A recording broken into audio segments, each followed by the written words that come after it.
Prandaj edhe terapia hormonale për transgjenorët në Gjermani është një temë shumë e nxehtë, vazhdon të jetë pas kaq shumë vitesh debatesh dhe kontroversash, vazhdon që të mbetet një temë shumë delikate dhe nuk e di pse shqiptarët e kanë këtë përshtypje që në vendet evropiane jepet shumë letas dhe pas një lloj problemi terapia hormonale.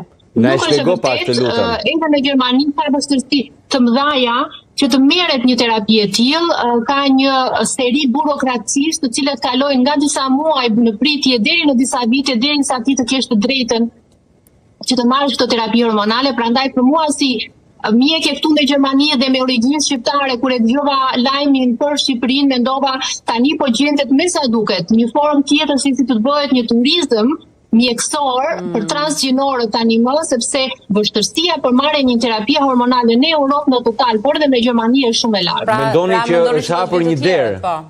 Do vinë edhe persona që nuk janë shqiptar. Patjetër, ju mund të imagjinoni që ligji gjerman parashikon që për të marrë një terapi të tillë, që duket diçka shumë e lehtë, thjesht të marrësh disa estrogen, hormone, progestesteroni ose testosteroni, nuk është gjë e madhe, janë thjesht hormone, por këto janë hormone të cilat determinojnë identitetin ton, determinojnë statusin ton juridik, jemi burr, grua.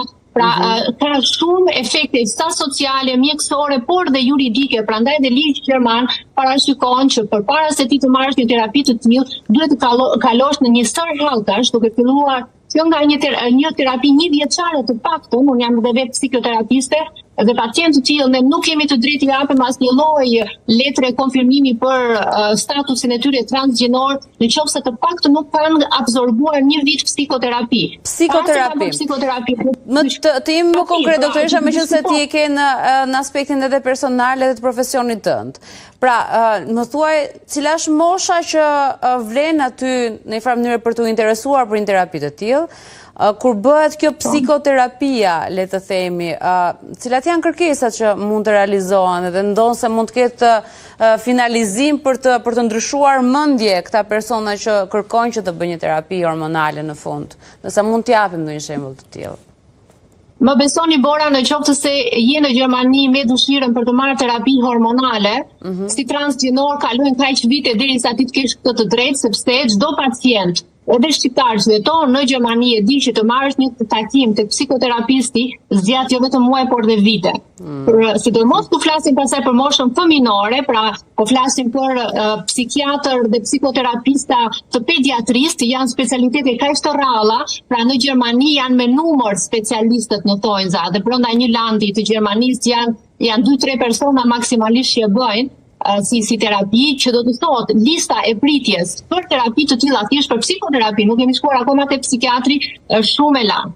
Po kur fillon pothuajse vite. Po tek pjesa e adoleshentëve, aty është gjëja që na intereson më së shumti, doktoresha, për shkak se këtu kemi patur një nga kriteret, një nga udhëzuesit, një nga pikat tashmë të atij urdhri që hyri menjëherë në fuqi, moshën e adoleshentëve dhe moshën tek e cila mund të fillojë si trajtim që thuhej që nën një këshillim mjekësor, nën një grup specialistësh, të vendosur dhe nga familja, po, absolutisht që mund të fillojë që 14 vjeç. Ne kemi filluar kërkesat për më pak se 1 muaj, ndërkohë në Gjermani, që ne marrim pas shembull, duhet të kalosh një kalvar momentesh dhe takimesh me shumë mjekë dhe psikoterapistë dhe psikolog, psikiatër në të njëjtën kohë që të arrish tek një finalizim.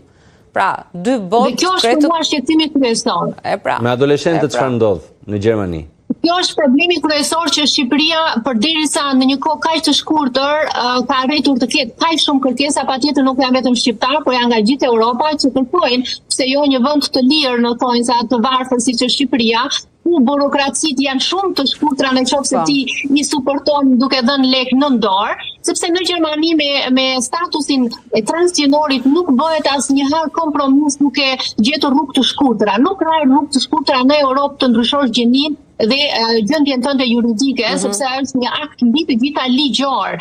Fakti që ti ndryshon gjinin tënde, prandaj siç e thash për fëmijët në Gjermani ka një kujdes të jashtëzakonshëm, por nuk njoh në nivel gjerman sepse marr pjesë në shumë konferenca të vazhdueshme, kolegë që të më thonë që unë e bëj me kënaqësi si mjek pediatër dhe psikoterapist, e bëj me kënaqësi terapinë hormonale. Të gjithë synojnë që me anë të terapisë së fëmijës, por mbi të gjitha të familjes, sepse duhet të theksojmë që terapia hormonale për transgjenorët është një problem familjar. Pse ky fëmijë vendos që të bëjë ose ka dëshirën për të bërë këtë transformim, apo është dëshira e mamas ose e babait ose e prindërve, familjes në total. Prandaj kur flasim për moshën fëminore, futet e gjithë familja në terapi, jo vetëm fëmia. Dhe kjo e shumë fishon kohën e pritjes.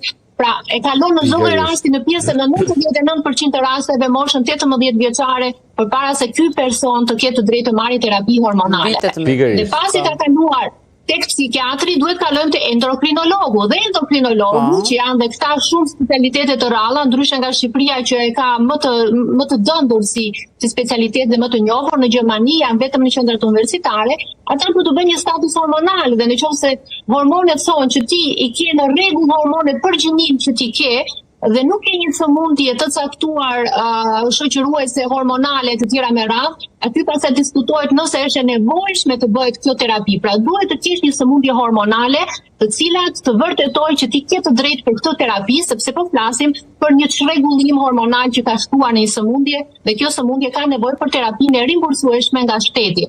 Kështu që edhe endokrinologu që ka pothuajse fjalën e fundit e bën pothuajse shumë të vështirë që ti ta marrësh vetëm për një dëshirë zemre në thonjza këtë terapi hormonale. Duhet trupi jot ta vërtetojë që ti ke një sëmundje hormonale. Dhe ne duket shumë ndryshe, doktoresha. Juristi, mos ta harrojmë dhe juristin, sepse ka dhe shumë arsye që disa persona ndryshojnë gjinimin edhe për arsye juridike, për arsye kriminale, dhe juristi duhet japi një letër bashkë dhe avokatit. Pra ju mund të imagjinoni që është një ëndër në Gjermani ose në vende tjera evropiane që dikush që ka këtë dëshirë ta plotësojë kështu letas, por në Shqipëri me sa duket nëse vazhdojë këtë rrugëtim.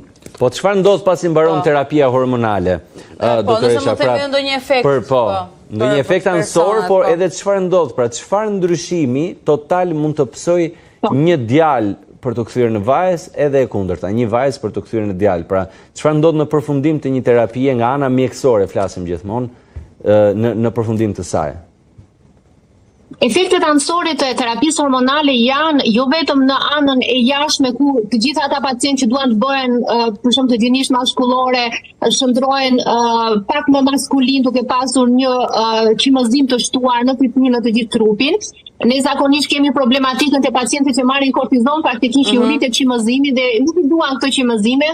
Tani korat moderna po na sjellin të kundërtën që e dëshirojnë si efektin ansor të medikamenteve duan ta kenë për arsye estetike. Pra ne si mjek absolutisht unë të paktën nuk e kam në karrierën time tani 15 vjeçare, nuk kam hasur ndonjëherë edhe në qendrat universitare pacientë që kanë të dëshirën e terapisë hormonale sikundër në Shqipëri në masë kaq të shtuar, pikërisht sepse ka efekte ansore masive, rrit rrezikun për tromboza, rrit rrezikun për sëmundje kardiovaskulare në qoftë se dozat sepse këto pacientë dëshirojnë që të transformohen nga ana e pamjes. Pra, niveli testosteronit, nëse duhet të bëhen burra, duhet të rritet në mënyrë masive, dhe kjo nënkupton rritjet dhe tendenca për infarkte zemre, rritjet tendenca për insulte cerebrale, rritjet tendenca për diabet, për akne në fytyrë, testosteroni dihet që i jep akne.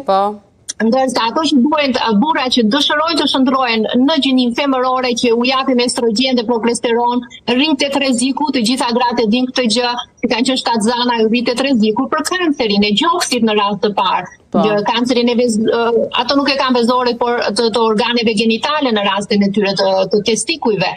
Pra në total kemi një rritje masive që të sëmundjeve afat-shkurtre siç janë trombozat me infarkte dhe insulte, sikundër atyre afatgjata me rritjen e rrezikut për kancere të ndryshme.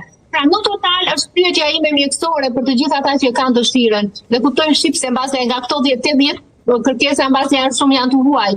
A ja vlen nga ana e cilësisë të jetës të transformosh trupin tënd, të marrësh kaq shumë sëmundje, qoftë vdekje plurse, qoftë edhe sëmundje që janë të bëjë me psikikën, sepse edhe ankthi dhe depresioni rriten proporcionalisht me zgjatjen e terapisë hormonale. A kanë me të vërtet një përmirësim këta persona të cilësisë së jetës, apo sëmuren edhe më shumë në mënyrë indirekte duke e detyruar trupin e tyre të shndrohet në diçka që nuk është e parashikuar? Po, diçka që nuk është krijuar e tillë.